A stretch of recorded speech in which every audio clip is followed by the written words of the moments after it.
안녕하세요. 게스트 바리스타 김사홍입니다. 네, 안녕하세요. 저는 커피 몽타주를 운영하고 있는 신재웅이라고 합니다. 반갑습니다. 안녕하세요. 커피 몽타주에서 로스팅 하고 있는 이현석이라고 합니다.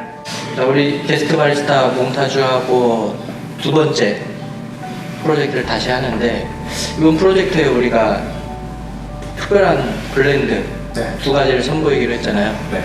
그래서 이제 임상훈 블렌드 하나 하고 몽타주에서 하나 하는 블렌드가 있고, 몽타주에서 준비한 블렌드는 뭔지 설명 좀 부탁드릴게요. 네. 저희가 이제 시즌별로 하던 블렌드들이 이제 좀 생겼거든요. 그래서 뭐 기억나는 블렌드 이름 아실런지 모르겠지만 비긴 어게인이라는 블렌드도 있었고, 그 다음에 최근에 했었던 만춘이라는 블렌드도 있었고.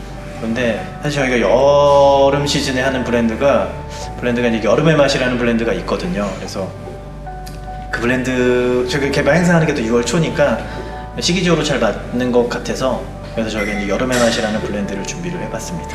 그래서 여름의 맛은 이제 여름 과일들 하면 떠오르는 어떤 그런 맛의 이미지들을 이제 한번 저희가 이제 블렌드로 한번 조합을 잘 한번 맞춰봤는데, 네, 잘 해보겠습니다. 여름에 맛 하면 떠오르는 과일들이 있다고 했는데, 과일들의 떠오르는 과일들이 여러 가지 있을 것 같아요. 대표적으로 어떤 과일들을 연상을 하신 건가요? 저희가 그 전에 여름의 맛이라는 블렌드 만들고 나서 이제 라벨을 제작했었는데, 그 라벨에 이제 일러스트로 과일들을 저희가 그렸었어요. 근데 그때 그린 과일들의 이미지를 계속 머릿속에 갖고 이제 블렌드 테스트할 때마다 그 과일들을 떠올리면서 저희도 이제 블렌드를 맛보고 있는데, 대표적으로 이제 하나 딱 말씀드리자면은 그 수박, 그리고 수박이 들어간 화채. 과일 화채를 떠올리면서 그런 맛들을 테스트하고 있습니다. 제가 듣기로 과일이 단단한 과일이 아니라 좀 무른 과일들을 연상을 했다고 하던데, 네, 이게 맞아요. 어떤 뜻이에요? 복숭아도 이렇게 좀 딱딱한 복숭아가 있으면은 그 이제 좀 말랑말랑한 복숭아가 있잖아요. 그리고 이게 그 수분감이 많은, 청량하고 수분감이 많은, 그리고 핵과류 과일들, 그런 거 많이 연상하면서 했어요. 부드럽고 무르면서도 즙이 많은 네, 맞아요. 그런 과일들. 수박 하니까 지금 딱 그거 떠오르네요. 그럼 수박, 그리고 딸기 뭐 이런 거? 맞아요. 그 베리류도 있고, 근데 저희가 가장 중점적으로 생각하는 그 딱 향미가 수박, 복숭아 이런 쪽입니다. 복숭아. 오케이. 그리고 여름의 맛에서 딸기맛 내는 거는 어느 정도 이해가 되는데, 수박 맛 어떻게 내실 거예요? 이게 되게 진짜 머릿속으로 떠올린 이미지를 맛으로 구체화시키는 거는 이거는 뭐 거의 신의 영역인데, 그래서 저희 이제 개발 준비하면서 이제 또 공통적으로 지금 하고 있는 드는 그 어려움 중에 하나가 이제 스스로 납득을 시켜야 되는데, 납득이가 잘 안 와갖고 그 납득이 되는 어떤 한 순간만 기다리고 있는데, 네, 좀 한번 잘해보겠습니다. 수박 맛이 느껴질 수 있는 여름 화채 같은 여름의 맛 이제 잘 알겠고요. 잘 하시겠죠 뭐. 아시죠? 로스팅에서 없는 맛 추출로 못 내는 거. 오케이. 그리고 제가 준비한 블렌드는 이름이 치피스트 플라이트예요. 가장 싼 비행기 티켓이라는 뜻인데, 저는 커피 마시면서 그런 생각들 했었어요. 커피 한 잔이 가장 싼 비행기 티켓과 같은 거 아닌가? 우리 커피 한 잔 마시면서 굉장히 다양한 일들을 해낼 수가 있고, 그 다음에 자기의 휴식도 있을 수가 있고, 그 어느 나라의 커피를 마신다는 것은 그 나라를 여행하는 것과 같기도 하고요. 그래서 그런저런 의미들, 그리고 코로나 때 우리가 여행도 잘 지금 못 가고 있고, 우리가 모두가 영원하고 있는 게 사실은 자유롭게 여행하는 것들인데, 그런 것들을 담아가지고 이번에 블렌드 이름을 정한 게 치피스트 플라이트. 발음에 신경 써야 돼요. 치피스트 플라이트. 좀 어렵긴 하다. 줄여서 치프. 오케이. 치프로 하기로 했습니다. 그래서 이번 커피를 통해서 우리에게 여행이 얼마나 소중했는지 이런 것들도 좀 느꼈으면 좋겠고, 커피 한 잔을 통해서 이렇게 다양한 상상의 나래를 펼칠 수 있었으면 좋겠습니다. 이 뭐라고 귀가 빨개지지? 어쨌든 치피스트 플라이트 기대해 주세요. 우리가 첫 시간에 그 첫 미팅 때 커피 선정하는 거 얘기하려고 했었는데 그때 사실 저는 어떤 커피를 해야 될까라고 고민하면서 왔는데 막상 대표님께서는 커피를 마음속에 정해놓고 조심스럽게 얘기를 하셨잖아요. 그 커피가 뭐였죠? 사실 제 스타일이 약간 답정너 스타일이기도 하거든요. 그래서 그리고 제가 이제 그동안 개발 행사들을 워낙 계속 지켜봐 오다 보니까 먼 눈에는 뭐 하고 있다고 무슨 커피 썼는지만 계속 지켜보고 있었거든요.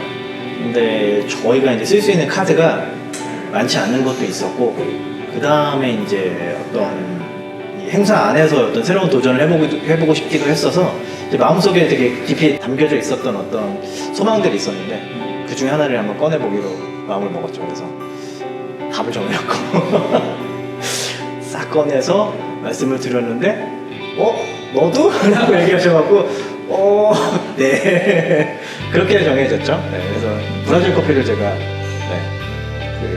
꺼내왔습니다. 브라질 얘기하시길래 저 그랬잖아요. 너도? 그랬는데 브라질 중에서도 저도 생각하고 있었던 게 늘 있었거든요. 한 10여 년 전부터 저를 브라질 하면은 무조건 저는 이 농장만 떠올랐어요. 그러면 이 커피는 언젠가 한번 제대로 재조명해야지 하고 있었던 농장의 커피가 있는데 바로 그게 다테아 농장이거든요. 그 다테아 농장을 저도 브라질 생각하고 있는 거 있어요. 그러면서 다테아 농장 너무 좋은데 했더니 대표님께서 다테아 샘플을 준비해놨다는 거예요. 그래서 너도? 이제 이렇게 된 거죠. 찌찌뽕이 너무 제대로 된 거죠. 그래서 대표님께서 그러면은 그 다테아 농장을 관심 가지게 된 계기가 저는 좀 궁금하거든요. 사실 다테아 농장을 생각하게 된 거는 제가 이제 2017년에 그 SCAJ 그 커피 박람회를 도쿄에서 이렇게 매해 하거든요. 9월 정도에. 네, 거기를 박람회 구경을 갔다가 이제 다테아 농장에서 이제 부스를 나왔어요. 그래서 이제 그 다테아 농장에서 매해 이제 옥션을 하고 있는데 마스터피스 컬렉션이라는 이름으로 옥션을 하고 있는데 옥션 라트를 다 깔아놓고 이제 그 커핑을 하고 있어서 그냥 브라질 커피니까 별 생각 없이 가서 커핑을 했다가 너무 깜짝 놀랐거든요. 이게 브라질이 아니라 아프리카네 라는 생각이 들 정도로 그래서 되게 큰 깊은 인상을 받고 그 옥션에 대해서 관심도 갖게 되고 해서 저희가 이제 그 다음에 이제 옥션에 참여하고 하는 계기가 됐었거든요. 그래서 제가 너무 인상 깊어서 와서 이제 저희 직원들한테도 얘기하고 하면서 그래서 이제 그 다음에인가 이제 현석 씨가 이제 그 SCA 박람회를 가게 됐거든요. 그때 어땠어요? 네, 그때 사장님이 갔다 오시고 나서 바로 다음에 저랑 그리고 지금 저희 성내동 카페 몽타주의 그 전 매니저님이랑 같이 갔었거든요. 그래서 다테아 그 커핑 깔려있는 부스를 찾아갔었어요. 근데 저는 그때 사실 다테아를 사장님처럼 처음 경험하는 건 아니었고 사장님이 다녀오시자마자 다테아 샘플을 다 구매하셔가지고 랩실에서 샘플 로스팅해서 다 맛보고 그리고 나서 저는 한 번 더 경험하러 갔었는데 그때 당시에 그 SCAJ 박람회 안에서 되게 인기가 많더라고요. 그 커피가 브라질 커피가 이런 느낌이야 하면서 그 커핑 시간만 되면 박람회 사람들이 그곳에 모여있고 같이 커핑하고 그런 경험을 저도 했었어요. 그리고 다테아 이야기랑 비슷한 맥락이긴 한데 그 사장님이 원래 저는 브라질이 되게 오래전부터 브라질의 팬이라는 거는 그 옆에서 이렇게 보면서 느끼고 있었거든요. 직접적으로 그렇게 말씀은 안 하시지만 계속 브라질에 대해서 좀 경험이 필요하다. 너무 넓고 그 가능성이 많은 곳이다. 그리고 국내에 있는 어떤 브라질 어떤 샘플들을 저희가 사용하지 않는데도 계속 구매해서 테스트하시고 이런 걸 보면서 브라질을 굉장히 쓰고 싶어 하시는구나 이런 생각을 했었어요. 네. 그래서 두 분이 이제 브라질의 이제 가능성을 보고서 그다음에 브라질의 특별함을 사실은 보고 있잖아요. 그러면서 이제 생각을 해서 제안을 해주신 것처럼 저도 사실은 브라질에 대해서 그런 인상을 갖고 있었어요. 제가 커피 처음 시작했을 때는 이탈리아 에스프레소가 주류였기 때문에 그때 이탈리아 에스프레소에서는 블렌딩이 들어가는 베이스로 깔리는 커피 중에서 브라질을 빼놓고 얘기할 수는 없었거든요.